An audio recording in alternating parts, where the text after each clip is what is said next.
नमस्कार दोस्तों, reality classes में आपका स्वागत है। इस वीडियो में हम लोग अपना 17वां टॉपिक वन प्रमाणन, इंग्लिश में बोलते हैं फॉरेस्ट सर्टिफिकेशन, इसका पहला पार्ट देखेंगे।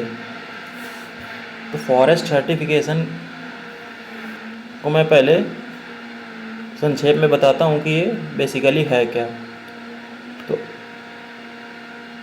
ये एक तरह का सर्टिफिकेट है जो ये बताता है कि ये जो भी आर्टिकल मार्केट में आ रहा है यूज के लिए, उसको वनों से प्राप्त किया जा रहा है ना, तो कुछ मानकों को ध्यान में रख के उसको वहाँ से निकाला गया है। मतलब कि सस्टेनेबल डेवलपमेंट जो है ना, उसको ध्यान में रखा गया है। और जो ग्रीन हाउस गैसेस का उत्सर्जन करते हैं वन, तो जो कटाई की गई है वनों की, वो लिमिटेड क्वांटिटी में की गई है, जिससे कि जो ग्लोबल वार्मिंग का इफ़ेक्ट है वो कम हो और जो वन है ना वो आगे लंबे समय तक के लिए बने रहें। ये बात हो गई कि ये फॉरेस्ट सर्टिफिकेशन होता क्या है। अब हम लोग स्टार्ट करते हैं। पहला पॉइंट यहाँ पे दिया गया है, वन प्रमाणन एक स्वैच्छिक प्रक्रिया है जहाँ स्वतंत्र तीसरे पक्ष द्वारा, जो तीसरा पक्ष होता है वो प्रमाणन करता सर्टिफायर है, सार्वजनिक या निजी प्रमाणन संगठन द्वारा पूर्व निर्धारित आवश्यकताओं के अनुसार वन प्रबंधन और उत्पादन की गुणवत्ता का आकलन किया जाता है। अब यहाँ पे लिखा है कि यह एक स्वैच्छिक प्रक्रिया है, मतलब कि ये जो फॉरेस्ट सर्टिफिकेशन है ना, ये कई देश अपना रहे हैं, कई देश अभी नहीं अपना रहे हैं। तो जो डेवलप्ड कंट्रीज हैं वहाँ पे तो ये अपनाया जा रहा है। अभी इंडिया में भी ये नया कॉन्सेप्ट है। अगली वीडियो में हम लोग देखेंगे कि इंडिया में अभी इसकी क्या स्थिति है।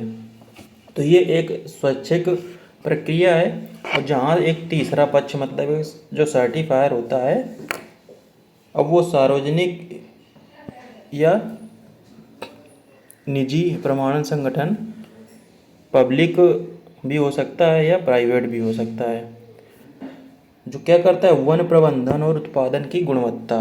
तो जो मैंने बताया ना कि सस्टेनेबल डेवलपमेंट गोल्स को ध्यान में रखा जाता है कि जो उत्पाद वहाँ से हमको वनों से मिल रहे हैं उस पर एक टैग लगा होता है कि जो भी लोग उसका यूज कर रहे हैं उसको ये पता चल जाए कि इनको है ना, इस जो वन से हमको प्रोडक्ट मिल रहे हैं वो आगे हमारे फ्यूचर को ध्यान में रखते हुए सेफ हैं। तो फिर ये लोग करते क्या हैं, फॉरेस्ट मैनेजमेंट करते हैं और प्रोडक्शन, दोनों चीज़ों को ध्यान रखें। उसकी गुणवत्ता का मतलब ये नहीं है कि वहाँ से जो प्रोडक्ट आ रहे हैं उसकी क्वालिटी, गुणवत्ता का मतलब यहाँ पे ये है कि जो वहाँ से प्रोडक्ट निकल रहे हैं ना, उससे वनों को कम से कम हानि हो रही है। वनों से हमको सभी प्रोडक्ट मिलते हैं, वो हमें जो ऐसा तो है नहीं कि हम वन से कुछ भी ले लें तो उससे वन को हानि हो जाए। तो वही बात यहाँ पे हो रही है कि एक सस्टेनेबल तरीके से हम लोग वनों का उपयोग करें। चलिए दूसरा पॉइंट देखते हैं। वन प्रमाणन उपभोक्ताओं को वनों की स्थिरता के बारे में सूचित करने का तरीका है जिससे लकड़ी व अन्य वन उत्पादों का उत्पादन किया जाता है। वही बात मैंने बता रहा है, जो अभी वही यहाँ पे लिखा है कि जो फॉरेस्ट सर्टिफिकेशन है ना, उससे जो कंज्यूमर्स हैं उनको ये पता चलता है किसके बारे में, सस्टेनेबिलिटी, वनों की स्थिरता के बारे में, कि हम वहाँ से जो प्रोडक्ट आया जो ये सर्टिफाइड है, तो वो सस्टेनेबिलिटी की मतलब ये वन है ना आगे बने रहेंगे, इनका आप उपयोग करेंगे तो भी, के बारे में सूचित करने का एक तरीका है जिससे लकड़ी और अन्य वन उत्पादों का उत्पादन किया जाता है। तो फॉरेस्ट जो सर्टिफिकेशन है ना, बस यही निर्धारित करता है कि अंधाधुंध तरीके से नहीं है कि वनों को नष्ट करके प्रोडक्ट लिया जा रहा है और आगे वन वहाँ पे नष्ट होते चले जा रहे हैं। तो लोगों को भी सचेत हो जाते हैं कि नहीं, हम ये जो प्रोडक्ट यूज कर रहे हैं वो आगे हमारे सस्टेनेबल डेवलपमेंट गोल्स को ना पूरा करता है।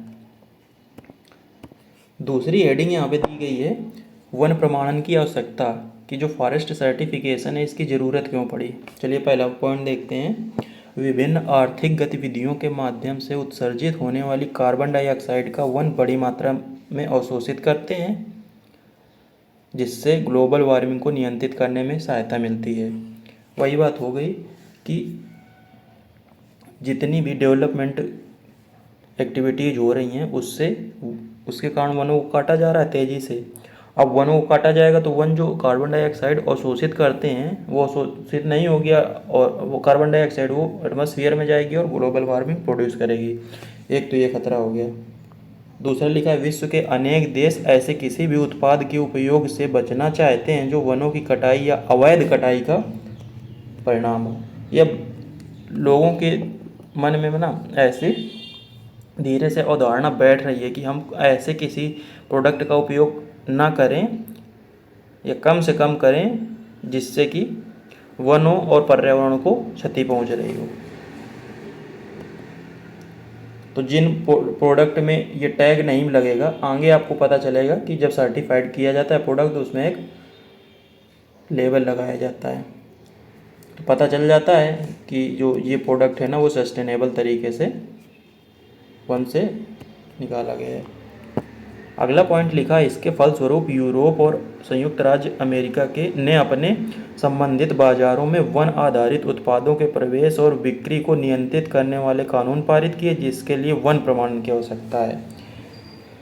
तो जब लोगों में अवधारणा उत्पन्न हुई कि हम लोग ऐसे प्रोडक्ट का यूज ना करें जिससे वनों को क्षति पहुंचती है, तो यूरोप और संयुक्त राज्य अमेरिका मतलब यूएसए, ये हेवी डेवलप्ड कंट्रीज हैं, तो इकोनॉमिकली ये लोग स्ट्रांग हैं, तो ये इस तरह के डिसीजन ले सकते हैं।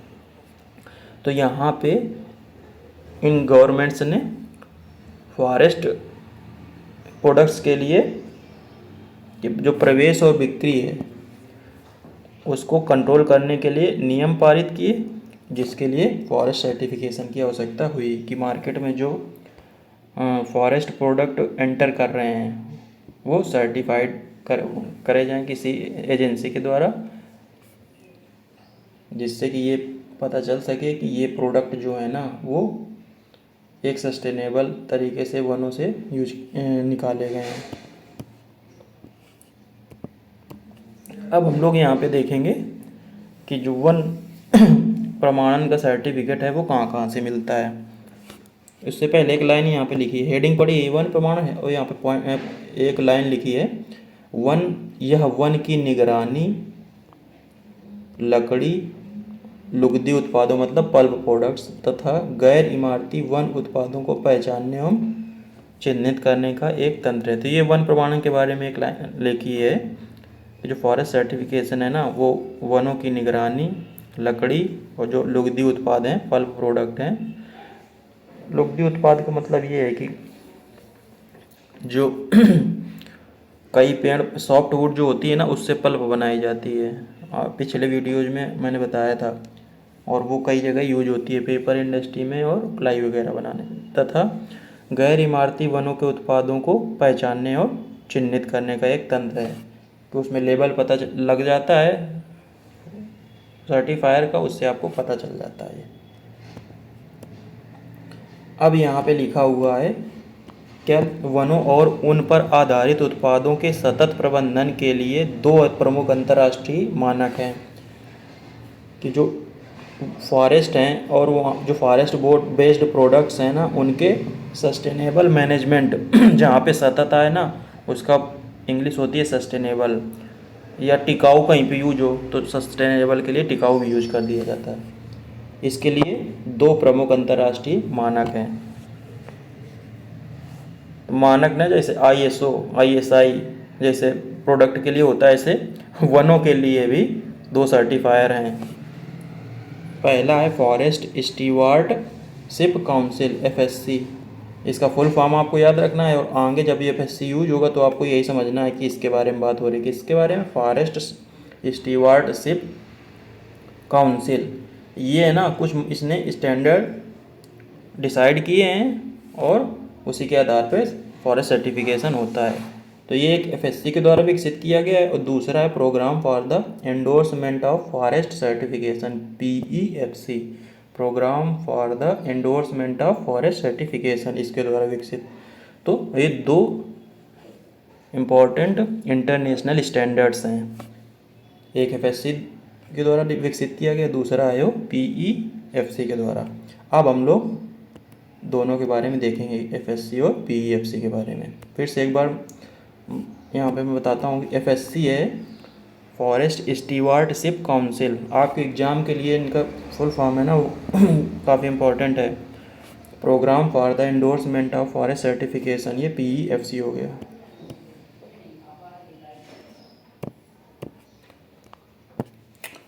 अब यहाँ पे लिखा है एफएससी ने, अभी जो ऊपर आया था ना एफएससी, वही है ये।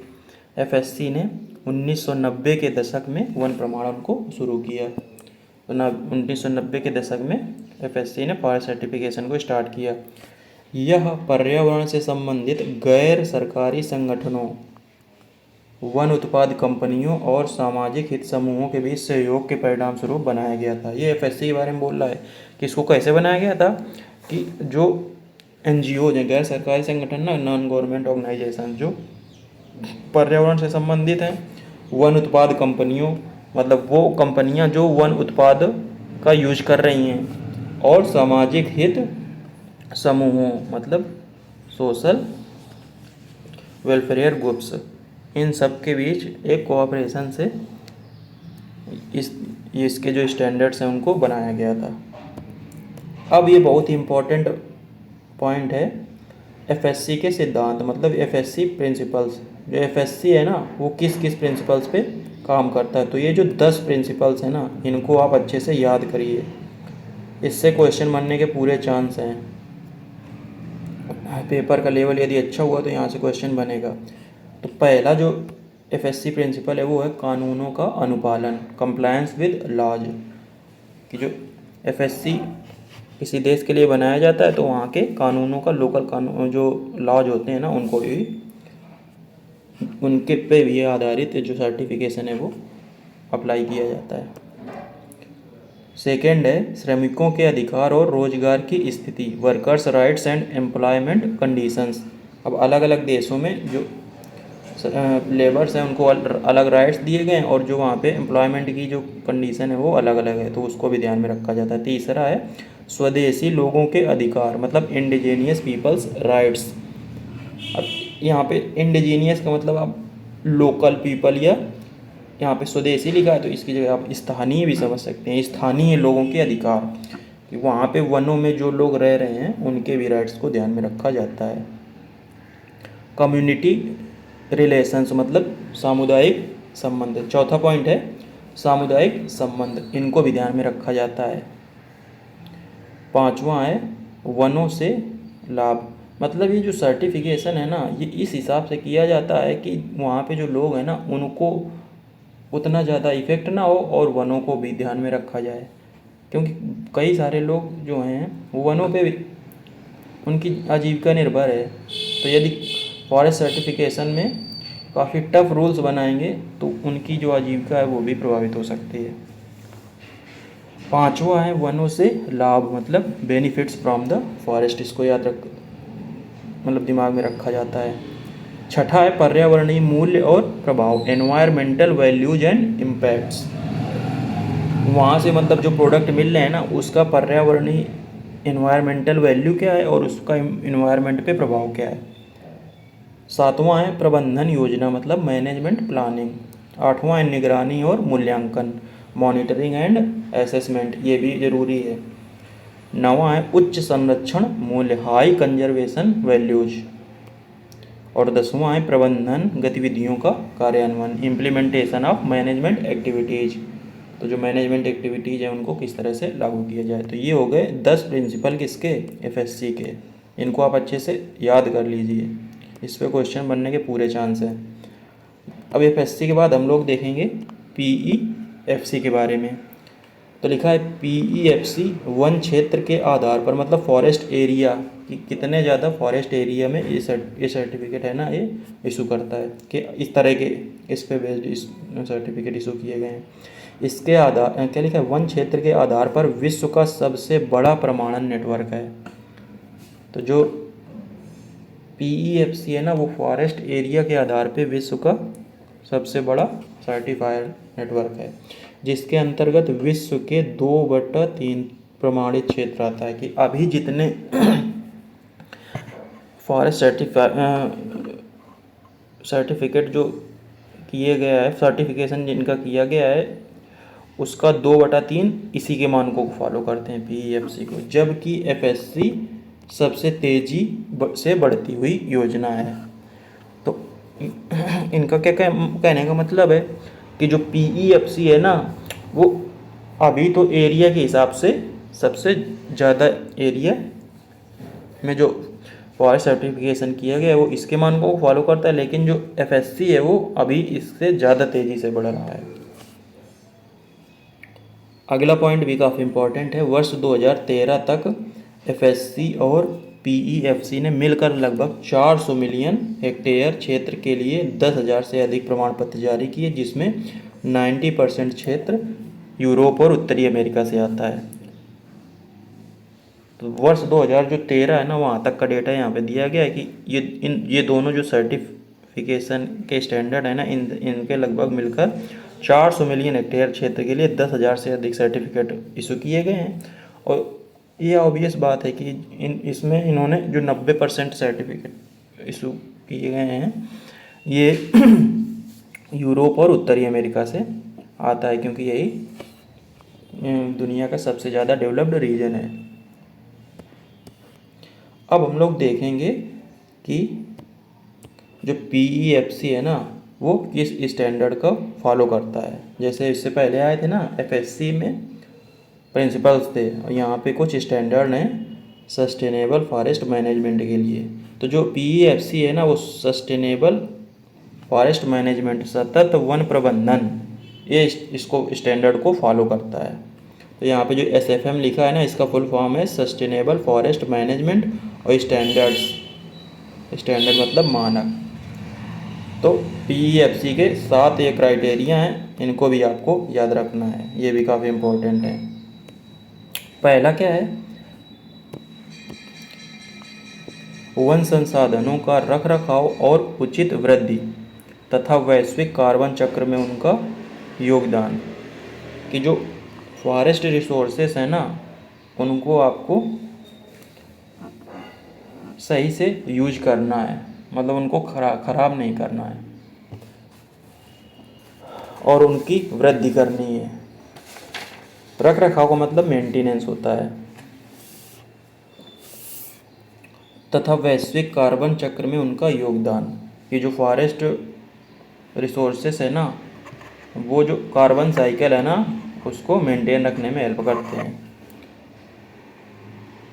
दूसरा है वन पारिस्थितिकी तंत्र के स्वास्थ्य और जीवन शक्ति का रख रखाव। मतलब जहाँ पे रख रखाव आएगा वो उसका मतलब मेंटेनेंस है। तो maintenance of forest ecosystem health and जीवनी शक्ति का मतलब वाइटैलिटी बोलते हैं इंग्लिश में।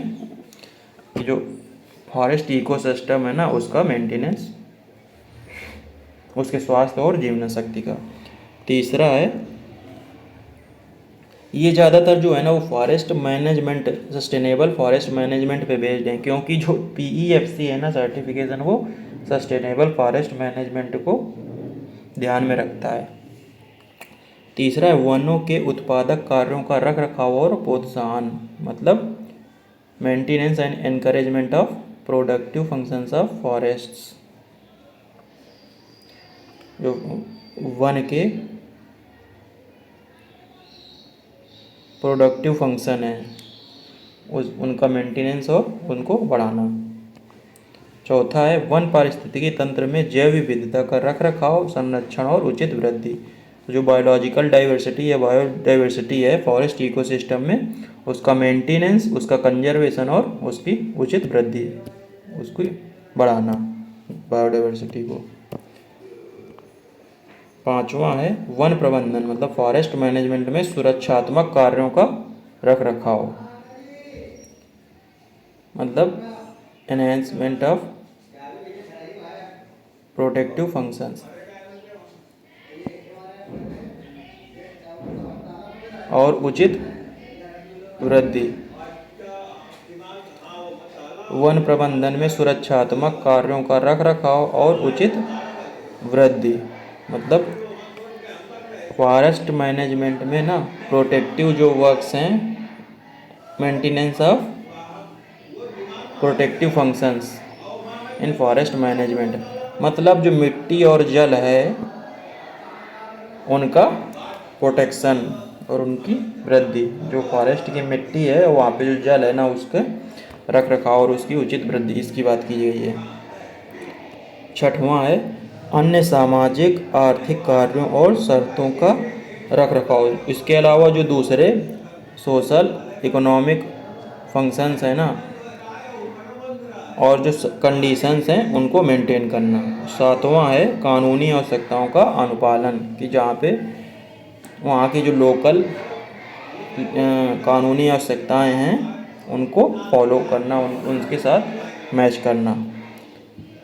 ये हो गए 7 क्राइटेरिया जो PEFC सर्टिफिकेट है ना जारी किया जाता है उसके लिए। सतत वन प्रबंधन मतलब सस्टेनेबल फॉरेस्ट जो मैनेजमेंट है उसके लिए इन स्टैंडर्ड्स को फॉलो किया जाता है। अब हम लोग यहाँ पे देखेंगे कि जो सर्टिफिकेशन है उसकी प्रक्रिया क्या है। इसमें क्या लिखा है, अधिकांश वन प्रमाणन योजनाओं में अच्छे वन प्रबंधन के लिए विशिष्ट आवश्यकताओं को सिद्धांतों, मानदंडों और संकेतकों की एक श्रेणीबद्ध प्रणाली में प्रस्तुत किया जाता है। कि ज़्यादातर जो फॉरेस्ट सर्टिफिकेशन स्कीम्स होती हैं ना उसमें अच्छे जो वन प्रबंधन है उसके लिए प्रिंसिपल्स, क्राइटेरिया और इंडिकेटर्स इनको एक श्रेणीबद्ध मतलब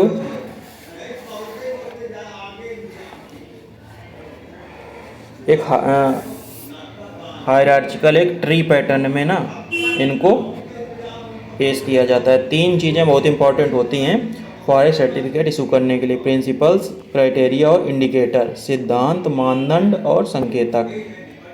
अब हम लोग इनको देखेंगे। जो सिद्धांत है ना प्रिंसिपल, वो एक समग्र ढांचा प्रदान करते हैं और सतत वन प्रबंधन की दृष्टि निर्धारित करते हैं। जो प्रिंसिपल्स है ना वो एक ओवरव्यू बनाते हैं इसका सर्टिफिकेशन के लिए, और सस्टेनेबल फॉरेस्ट मैनेजमेंट का जो आउटलुक है, दृष्टि मतलब साइट या ये देखने वाली दृष्टि नहीं एक ये है कि फॉरेस्ट वन प्रबंधन को भी हम लोग ध्यान में रखते हैं। दूसरा है मानदंड। मानदंड का मतलब क्राइटेरिया। तो मानदंड स्थितियों या प्रक्रियाओं की श्रेणियां हैं जिनके द्वारा सतत वन प्रबंधन का आकलन किया जा सकता है। जो मानदंड हैं वो कंडीशंस और प्रोसेसेस हैं जिससे सस्टेनेबल जो फॉरेस्ट मैनेजमेंट है ना उसको एसेस किया जा सकता है। ये लिखा है नहीं, जिसके द्वारा सतत वन प्रबंधन का आकलन मतलब असेसमेंट किया जा सकता है। तीसरा जो था वो था इंडिकेटर्स। तो लिखा है प्रत्येक मानदंड मतलब एवरी क्राइटेरिया को इंडिकेटर्स के द्वारा चित्रित किया जाता है जिसे समय के साथ परिवर्तित करने का आकलन करने के लिए मॉनिटर किया जा सकता है। कि इंडिकेटर्स को ना समय के साथ मॉनिटर किया जा सकता है, परिवर्तन समय के साथ होगा तो इसको इंडिकेटर्स है ना उनको मॉनिटर किया जाएगा। आगे क्या लिखा है, वह प्रक्रिया जिसके द्वारा प्रमाणन निकायों ने अपने सिद्धांतों, मानदंडों और संकेतकों को विकसित किया है भिन्न भिन्न है। कि जो प्रोसेस है ना जिसके द्वारा जो सर्टिफिकेशन एजेंसीज हैं उन्होंने ये सिद्धांत, मानदंड और संकेतक मतलब प्रिंसिपल, क्राइटेरिया और इंडिकेटर ये विकसित किया है वो अलग अलग है। तो हम लोग अब दोनों के लिए देखेंगे, FSC के लिए और PEFC के लिए। क्या लिखा है, वर्ष 1994 में FSC ने 10 वैश्विक सिद्धांतों और संबंध मानदंडों को परिभाषित किया जो उस ढांचे को निर्धारित करते हैं जिसके भीतर राष्ट्रीय समूह बहुहितधारक प्रक्रिया के माध्यम से राष्ट्रीय और उपराष्ट्रीय मानकों को निर्दिष्ट करने वाले संकेतक और सत्यापनकर्ता विकसित कर सकते हैं। ये उन्हीं की बात की जा रही है, 10 वैश्विक सिद्धांत, ग्लोबल प्रिंसिपल जो अभी हम लोगों ने FSC प्रिंसिपल देखे ना उन्हीं की बात हो रही है। और FSC ने इनको कब डेवलप किया था, 1994 में। तो ईयर आपको याद रखना है।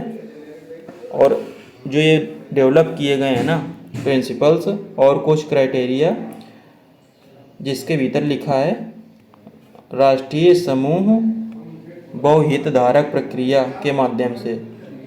मतलब राष्ट्रीय का मतलब अलग अलग देशों के लिए ये अलग अलग तरीके से उसको सर्टिफाई करते हैं। तो इसमें बहुहितधारक प्रक्रिया मतलब जो स्टेक होल्डर्स हैं ना, क्योंकि वनों से ना कई लोगों के हित जुड़े हुए हैं, तो उसी को लिखा गया है यहाँ पे कि बहुहितधारक प्रक्रिया के माध्यम से राष्ट्रीय और उपराष्ट्रीय मानकों को निर्दिष्ट करने वाले संकेतक और सत्यापनकर्ता विकसित कर सकते हैं। ये हो गई बात पीईएफसी की। अब देखते हैं पीईएफसी। लिखा है पीईएफसी ने सतत वन प्रबंधन की परिभाषा को अपनाया। तो मैंने अभी जो बताया था ना कि सतत वन प्रबंधन, सस्टेनेबल फॉरेस्ट मैनेजमेंट, इसको केंद्र बिंदु में रखता है कौन? पीईएफसी। तो यही लिखा है कि पीईएफसी ने सतत वन प्रबंधन की एक परिभाषा को अपनाया जिसे 1993 में यूरोप में वनों की सुरक्षा पर मंत्री स्तरीय सम्मेलन द्वारा विकसित किया गया था। तो ये जो एक सस्टेनेबल फॉरेस्ट मैनेजमेंट की जो 1993 में एक मंत्री स्तरीय बैठक हुई थी यूरोप में, वहाँ पे इसको डेवलप किया गया था, और जिसको बाद में FAO food and agriculture organization ने अपनाया इसको। तो ये ईयर भी आपको याद रखना है, 1993। कुछ पॉइंट और हम लोग अब देखेंगे ये समझने के लिए कि ये पीईएफसी किस तरह से काम करता है। लिखा है पीईएफसी वन मालिकों और प्रबंधकों सहित प्रमुख हितधारकों की भागीदारी के साथ तैयार राष्ट्रीय योजनाओं में अतिरिक्त आवश्यकताओं के साथ विश्व स्तर पर मान्यता प्राप्त अंतर सरकारी प्रक्रियाओं से प्राप्त अपने सिद्धांतों, मानदंडों और संकेतकों को पूरा करता है और पीईएफसी परिषद द्वारा ये समर्थित होता है। ये पीईएफसी के लिए लिखा है कि ये वन मालिकों, प्रबंधकों सहित प्रमुख हितधारकों की भागीदारी के साथ साथ, मतलब इन सब को भी साथ में लेके चलता है, और जो नेशनल स्कीम्स हैं उनको भी फॉलो करता है, और इंटर गवर्नमेंटल प्रक्रियाओं से प्राप्त अपने सिद्धांतों, तो उसके फिर से आगे देखो ना, ये सिद्धांत, मानदंड और संकेतक मतलब प्रिंसिपल, क्राइटेरिया और इंडिकेटर्स है ना, इनको ये पूरा करता है। इन सब लोगों को, इन सब बिंदुओं को माइंड में रखते हुए लिखा है प्रमाणन मानक आमतौर पर हितधारकों के परामर्श से विकसित, समीक्षा और संशोधित किए जाते हैं। वही बात है कि ऐसा नहीं है कि आप जो सर्टिफिकेशन जो हो रहा है वो इतना टफ हो जाए कि बहुत सारे लोग उससे डायरेक्ट प्रभावित हो जाएं। तो जो हितधारक है ना, उनसे भी परामर्श लिया जाता है, उसके बाद विकसित किया जाता है और संशोधित भी किया जाता है। उनकी समीक्षा भी समय समय पर होती रहती है। अगला पॉइंट लिखा है वैश्विक मानकों को राष्ट्रीय परिस्थितियों के अनुकूल बनाया जा सकता है। तो ग्लोबल जो स्टैंडर्ड्स हैं, वैश्विक मानक मतलब ग्लोबल जो स्टैंडर्ड्स हैं ना, उनको राष्ट्रीय परिस्थितियों मतलब अलग अलग देशों की परिस्थितियों के हिसाब से बनाया जा सकता है। अब जो लिखा है उदाहरण के लिए FSC राष्ट्रीय कार्य समूहों के नेटवर्क के माध्यम से अपने वैश्विक मानकों को अपनाता है। कि जो FSC है ना, वो जो नेशनल वर्किंग ग्रुप्स नेटवर्क है ना, उनके माध्यम से अपने ग्लोबल स्टैंडर्ड्स हैं उनको अपनाता है। आगे क्या लिखा है दायरे, सामग्री और प्रक्रियाओं में कई अंतरों के बावजूद सभी विश्वसनीय वन प्रमाणन कार्यक्रमों के लिए बोल रहा है कि स्कोप, कंटेंट और जो प्रोसेस है ना, उसमें अंतर है। सभी जो सर्टिफिकेशन इशू किए जाते हैं उसमें, लेकिन लिखा है इसके बावजूद सभी विश्वसनीय वन प्रमाणन कार्यक्रमों के लिए मौजूदा कानूनों और विनियमों के अनुपालन की आवश्यकता होती है। वहाँ पे उस देश में जो कानून बने हैं ना, वो जनरल भी हो सकते हैं और फॉरेस्ट से रिलेटेड भी हो सकते हैं। तो जो उन लॉज को भी फॉलो किया जाता है सभी में। जैसे लिखा है अब इनमें क्या क्या ध्यान दिया जाता है, ये मतलब फॉरेस्ट सर्टिफिकेशन जो है ना, उसके लिए जैव विविधता का संरक्षण, लुप्तप्राय प्रजातियों और वन्यजीव आवास, इनको ध्यान में रखा जाता है। टिकाऊ कटाई का स्तर, टिकाऊ आ गया तो सस्टेनेबल, कटाई का स्तर मतलब जो पेड़ काटे जा रहे हैं ना, वो सस्टेनेबल तरीके से उनको काटा जाए। पानी की गुणवत्ता का संरक्षण, स्थानीय लोगों और कर्मचारियों के अधिकारों का सम्मान, वन संचालन में आर्थिक व्यवहार्यता, एक उपयुक्त प्रबंधन योजना और संचालन की निगरानी, ये सब चीज़ें ध्यान में रखी जाती हैं फॉरेस्ट सर्टिफिकेशन के पहले। आगे लिखा है, इसके अलावा जनता के लिए ऑडिट सारांश उपलब्ध कराने, मतलब इसके अलावा भी जनता को एक ऑडिट सारांश मतलब समरी, एक ऑडिट समरी भी उपलब्ध कराने और शिकायतों और अपीलों के लिए एक तंत्र स्थापित करने के लिए प्रमाणकों की आवश्यकता होती है।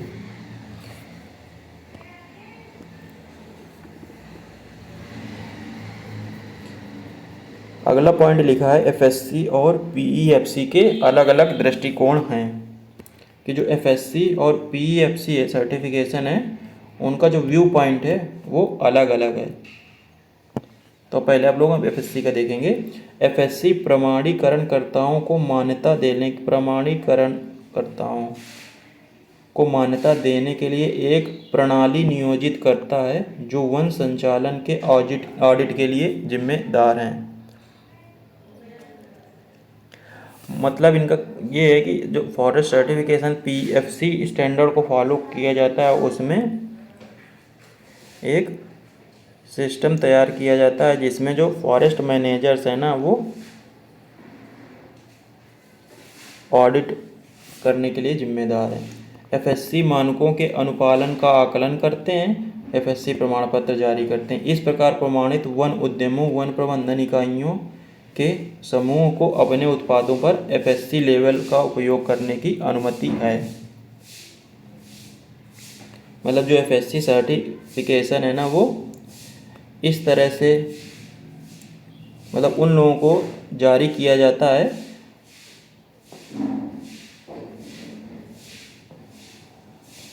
जो वन संचालन के ऑडिट के लिए जिम्मेदार हैं, एफएससी के मानकों के अनुपालन का आकलन करते हैं और एफएससी प्रमाण पत्र जारी करते हैं। लास्ट पॉइंट इसमें लिखा है, इसके विपरीत पीईएफसी राष्ट्रीय प्रमाणन प्रणाली का समर्थन करता है। तो जो पीईएफसी है वो नेशनल सर्टिफिकेशन सिस्टम का समर्थन करता है, जैसे ऑस्ट्रेलियाई वानिकी मानक, ब्राज़ीलियाई वन प्रमाणन कार्यक्रम।